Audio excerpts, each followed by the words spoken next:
నూలులో శతాబ్దాల గౌరవం, పట్టు పరంపరకు ప్రతీక, సంప్రదాయానికి శాశ్వత చిరునామా సఖీ. సుమన్ టీవీ ప్రేక్షకులకు నమస్కారం. ముఖ్యంగా శ్రీరాముల వారి కళ్యాణం కదా అండి. ఆ రోజు విశిష్టత ఏమిటి, తిథి నక్షత్రం ప్రకారం ఏ విధంగా జరుపుకోవచ్చు, మరి ఇలా ఇబ్బంది పడేవారు ఆ రోజుని ఏ విధంగా సద్వినియోగపరచుకోవచ్చు, ఎలాంటి పరిహారాలు పాటించాలి, ఈ వివరణ అంతా కూడా తెలియజేయడానికి ప్రస్తుతం మనతో పాటు ఉన్నారు సంకల్ప మందిర్ నిర్వాహకులు, ప్రముఖ జ్యోతిష్యులు బ్రహ్మశ్రీ నందిపట్ల శ్రీహరి శర్మ గురువు గారు. వారితో మాట్లాడదాం. గురుగారు నమస్కారం. గురుగారు, వాగర్థావివ సంపృక్తౌ వాగర్థ ప్రతిపత్తయే జగతః పితరౌ వందే పార్వతీ పరమేశ్వరౌ. ఆదిత్యాయ చ సోమాయ మంగళాయ బుధాయ చ గురు శుక్ర శనిభ్యశ్చ రాహవే కేతవే నమః. శృంగేరి జగద్గురు పీఠాధిపతులకి, కంచి పీఠాధిపతులకి నమస్కారములు తెలియజేసుకుంటూ కార్యక్రమాన్ని ప్రారంభిద్దాం. గురుగారు, మరి శ్రీరామ నవమి చూసుకుంటే ఆ రోజున మేమంతా కూడా కళ్యాణం తిలకిస్తే వారి కాపురాలు బాగుంటాయి, సంసారాలు బాగుంటాయి ఇలా అంటుంటారు కదా గురుగారు. ఏంటి శ్రీరామ నవమి విశిష్టత? ఆ రోజును ఎవరైనా ఏమైనా సమస్యలు ఉంటే ఎలా సద్వినియోగపరచుకోవచ్చు, ఆ వివరణ తెలియచేయరా గురుగారు? శ్రీరామ నవమి 6వ తారీఖు రోజు జరుపుకోవాలా, 27వ తారీఖు రోజు జరుపుకోవాలా? 26వ తారీఖు అయితే 11:50 తర్వాత నవమి వస్తుంది. నవమి అంటే మధ్యాహ్నం పూట జన్మించారు కాబట్టి నవమి 12 గంటలకల్లా 12:30 కల్లా నవమి ఈ 26వ తారీఖు రోజున ఉంటుంది కాబట్టి మరి తిథి ప్రకారం చేసుకుంటే 26 నాడు చేసుకోవాలా? ఆరుద్ర నక్షత్రం సాయంత్రం 3:50 వరకు ఉంది, 4:50 వరకు దమ్మ. తర్వాత పునరుసు నక్షత్రం వస్తుంది.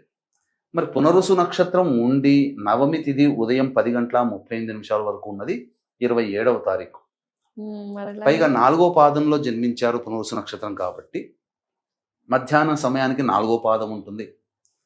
కాబట్టి నక్షత్ర ప్రకారం చూసుకున్న దీనికి ప్రామాణికంగా మనము ఈ శ్రీరామ నవమిని 27వ తారీఖు రోజునే జరుపుకోవాలి. 27 గురుగారు.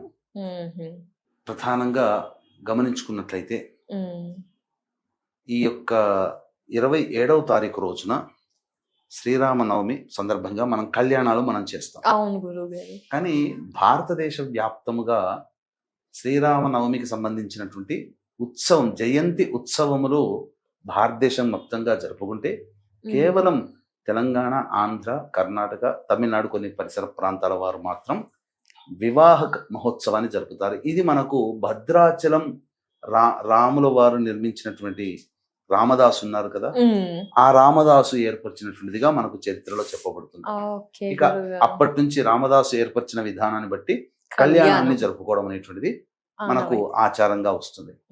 ఎందుకనంటే సీత, లక్ష్మణ, ఆంజనేయ సమేత రాముల వారు విగ్రహం మనకు లభించింది దమ్మక్క ద్వారా సంబంధించినటువంటిది కాబట్టి, అంటే మొత్తము వివాహ తదనంతరం ఏర్పడినటువంటి వ్యవస్థ భద్రాచల రాముల వారిది లభించడం, బాలకుడుగా లభించిన విగ్రహం కళ్యాణం. అంటే వివాహం అయిన తర్వాత ఉన్నటువంటి విగ్రహం మనకు లభించింది కాబట్టి ఇక స్వాముల వారి జన్మతిథి రోజున కళ్యాణం జరుపు. ఇది సాధారణంగా ఎవరైనా చేసుకోవచ్చు అమ్మ. కానీ అసలు శ్రీరాముల వారి కళ్యాణం మాత్రం పాల్గొన శుద్ధ పౌర్ణమి, పాల్గొన పౌర్ణమి మనందరం హోలీ పండుగ జరుపుకుంటాం కదా, ఆ రోజున స్వామి వారి కళ్యాణం అయింది. మరి ఇప్పుడు చేసుకుంటాం కదా, ఇది జన్మతిథి రోజు బట్టి చేసుకుంటారు. మధ్యాహ్నం 12:30కి కాబట్టి చక్కగా 27వ తారీఖు రోజున జరుపుకోవడం అనేది జరిగింది. అయితే హోలీ అప్పుడు, కానీ తిథి ప్రకారం ఇప్పుడు జరుపుకుంటారు, తప్పులేదు. ఇక విశిష్టతకు వచ్చేసేసరికి మనకందరికీ తెలిసింది ప్రత్యక్ష నవరాత్రులు, దుర్గా నవరాత్రులు, గుప్త నవరాత్రులు, వారాహి, శ్యామ నవరాత్రులు. కానీ ప్రత్యక్ష నవరాత్రుల్లో ఇంకొకటి లలితా నవరాత్రులు. లలిత అమ్మవారిని 9 రోజుల పాటు ఉపాసన చేస్తారు.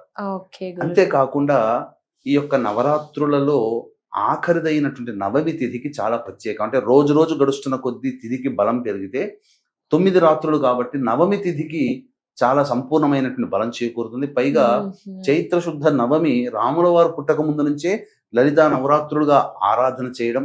ఈ చైత్ర శుద్ధ నవమి కోటి సూర్యగ్రహణాలు కలిస్తే ఎంత బలమైన సమయమో ఒక్క నవమి రోజున అంత సమయంగా చెప్పబడి ఉంది. కాబట్టి వీక్షించేటువంటి ప్రేక్షకులు అందరూ కూడా ఈ రోజున సద్వినియోగపరచుకోండి.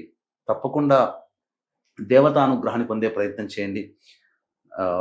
వివాహ సమస్యలు, దాంపత్య సమస్యలు, ముఖ్యంగా ఉద్యోగము, పదవి లాంటి సమస్యలు, అలాగే సంతాన సమస్యలు ఉన్నటువంటి వాళ్ళు ఈ రోజున కొన్ని నియమాలు, పరిహారాలు కనుక పాటించుకున్నట్లయితే తప్పకుండా మీ సమస్యలు దైవం మనుష్య రూపంలో దైవమే మనకు సహాయ సహకారాలు అందిస్తుందని చెప్పొచ్చు. ఇక వీక్షించేటువంటి ప్రేక్షకులకు కూడా ఈ సంబంధించినటువంటి శ్రీరామ నవమి రోజున అందరూ ఎంతో భక్తి ప్రపత్తులతో చేసుకుంటారు. ఏప్రిల్ 2వ తారీఖు పౌర్ణమి గురువారము, చైత్ర పౌర్ణమి రోజున మన పీఠమాధ్వర్యంలో ఈ సంవత్సరం అంతా అందరికీ నవగ్రహాలు అనుకూలించాలనే సదుద్దేశంతో ప్రముఖ శైవ క్షేత్రంలో నవగ్రహ పాశ్వత హోమము, మృత్యుంజయ హోమం, రుద్రహోమం, సుదర్శన హోమము, లక్ష్మీ మూలమంత్ర సంపుటిత లక్ష్మీ సూక్త హోమాలను జరిపించి శక్తిపాతం చేసినటువంటి కరుంగలి మాల ఇవ్వడం జరుగుతుంది. సాయంకాలం 6 గంటలకి ప్రారంభమవుతుంది. కాబట్టి ఏప్రిల్ 2వ తారీఖు రోజున మధ్యాహ్నం 3 గంటల లోపల ఈ కార్యక్రమంలో మీరు గోత్రనామాదులు నమోదు చేసుకోవచ్చు. ఇక ఈ రోజున ఉదయమే అనగా బ్రహ్మ ముహూర్త కాలంలోనే 4 లేదా 5 గంటలకల్లా నిద్రలేచి కాలకృత్యాదులు తీర్చుకొని చక్కగా శ్రీరామ పట్టాభిషేకానికి సంబంధించిన చిత్రపటం దొరుకుతుంది. దానికి చక్కటి పూలమాల వేసి ఆవునేతితో దీపారాధన చేసి రామ అష్టోత్తరం 3 సార్లు, విష్ణు సహస్రనామ పారాయణం చేయాలి. ఇక ఈ యొక్క 27వ తారీఖు నాడు చేసుకుంటాం కదా, 26వ తారీఖు ముందు రోజు రాత్రే ధూమపానము, మద్యపానము, మాంసాహార భోజనం నిషేధం, అలాగే దాంపత్యము కూడా నిషేధము. కటిక ఉపవాసం ఉండాల్సిన పని లేదు. భూషయనం చేస్తే మంచిది. 27వ తారీఖు రోజున ఎలాగో పొద్దున పూట చెప్పిన విధానంగా చేసి ఆ రోజున శ్రీరామనామ జపాన్ని, శ్రీరామ శ్రీరామ శ్రీరామ అనే నామ జపాన్ని అందరూ కూడా పఠించాలమ్మా. ఇక మధ్యాహ్నం 11:30 కల్లా స్వాముల వారి కళ్యాణం ప్రారంభమవుతుంది. 12:30 కల్లా మాంగళ్య ధారణ ఇవంతా అవుతుంది. వీలైతే మన దగ్గరలోని దేవాలయంలో ఈ కార్యక్రమంలో పాలు పంచుకోవచ్చు. లేదా తప్పకుండా మనము చేతనంత సహాయ సహకారాలు ఆ కార్యక్రమంలో ఉండాలి. వినియోగించిన మన ద్రవ్యం వినియోగించిన, మన సేవ వినియోగించిన చాలా. సాయంత్రం వరకు కూడా ఈ యొక్క ఉపవాస నియమాన్ని పాటించి 3-4 గంటల తరువాత మిరియాలు, బెల్లం పానకం ఇచ్చినటువంటిది తీసుకొని ఉపవాస విరమణ చేసి మళ్ళీ సాయంకాలం చక్కగా కాళ్ళు చేతులు కడుక్కొని దగ్గరలోని విష్ణు దేవాలయం కానీ రామాలయానికి చేరుకొని ఆ స్వామికి మనస్ఫూర్తిగా నమస్కారం చేసి అర్చన చేయించుకొని ఇంటికి వచ్చి చంద్రుని చూసి భోజనం చేసినట్లయితే తప్పకుండా ఆ రాముల వారికి అనుగ్రహం కలుగుతుంది. ఇక ఉదయం నుంచి రాముల వారి కళ్యాణం వరకు సమయం దొరుకుతుంది కదా. ఉద్యోగ సంబంధముగా ఇబ్బందులు పడుతున్నటువంటి వాళ్ళు శ్రీరామ పట్టాభిషేకం అని రామాయణంలో ఒక భాగం ఉంటుంది. ఆ శ్రీరామ పట్టాభిషేక సంబంధించినటువంటి వివరాన్ని 108 సార్లు పారాయణం చేయాలి. అలాగే దాంపత్య సమస్యలు అనేటువంటి ఉన్నవాళ్ళు ఉంటారు కదమ్మా. కాబట్టి వివాహం అయిన దారభ్యత, రాముల వారు వనవాసం సీతా లక్ష్మణ సమేతముగా వనవాసం చేసి అక్కడ రావణాసురుడు అమ్మవారిని అపహరించడం, తర్వాత మళ్ళీ అయోధ్యకి రావడం, ఆనందకరంగా దాంపత్యాన్ని జీవించడం, ఇవన్నీ కూడా దాంపత్య సమస్యలు ఉన్నటువంటి వాళ్ళు ఈ యొక్క ఘట్టాన్ని ఆ రోజు పారాయణం చేయాలి.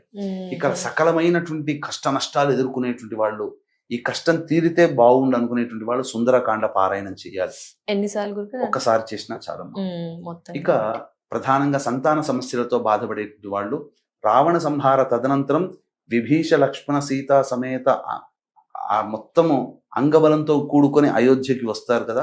అయోధ్యకు వచ్చిన దారభ్యత, పట్టాభిషేకము, దాంపత్యము, సంతానం కరణం వరకు ఉన్నటువంటి ఘట్టాలని ఒక 3 సార్లు పారాయణం చేసినా చాలా. ఈ విధంగా చేస్తే సకల దోషాలు తొలగిపోతాయి. ఈ రోజున చాలా బలమైనటువంటి ముహూర్తమైన రోజుగా చెప్పడంలో ఏమాత్రం సందేహం లేదు. ఇక అవకాశం ఉంటే ఏప్రిల్ 2వ తారీఖు రోజున మన పీఠమాధ్వర్యంలో జరిగే సర్వదోష నివారణ పూజల హోమాల్లో మీ గోత్రనామాదులు నమోదు చేసుకొని కరుంగలి మాలని మీరు సొంతం చేసుకోవచ్చు. ధన్యవాదాలు గురుగారు. శ్రీరామ నవమి విశిష్టత, పాటించాల్సిన పరిహారాలు, ఆ రోజు యొక్క ప్రత్యేకత తెలియజేసినందుకు ధన్యవాదాలు గురుగారు. నమస్కారం. సర్వం శ్రీ ఉమామహేశ్వర పరబ్రహ్మార్పణమస్తు.